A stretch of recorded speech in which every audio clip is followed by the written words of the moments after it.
এবার ধোঁয়াশা তৈরি হয়েছে যুক্তরাজ্যে যাওয়ার আশায় থাকা অনেক আবেদনকারীর মনে।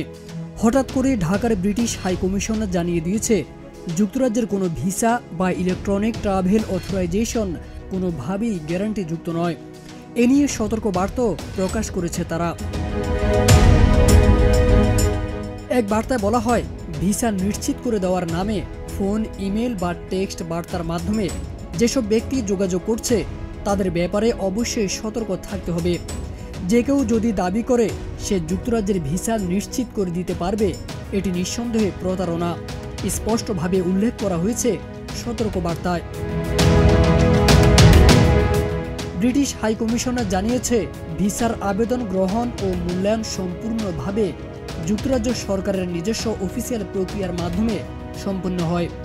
এই প্রক্রিয়ায় কোনো ব্যক্তি, প্রতিষ্ঠান বা মধ্যস্থতাকারীর বিশেষ প্রভাব বা নিশ্চয়তা দেওয়ার ক্ষমতা নেই। নাগরিকদের ভিসা সংক্রান্ত যে কোনো তথ্য, নির্দেশিকা ও যাচাই বাছাইয়ের জন্য সরাসরি ব্রিটিশ সরকারের অফিসিয়াল ওয়েবসাইট ব্যবহার করার পরামর্শ দিয়েছে হাইকমিশন, যেন কেউ প্রতারণার ফাঁদে না পড়ে। তারেক আজিজ খান, প্রজন্ম 24।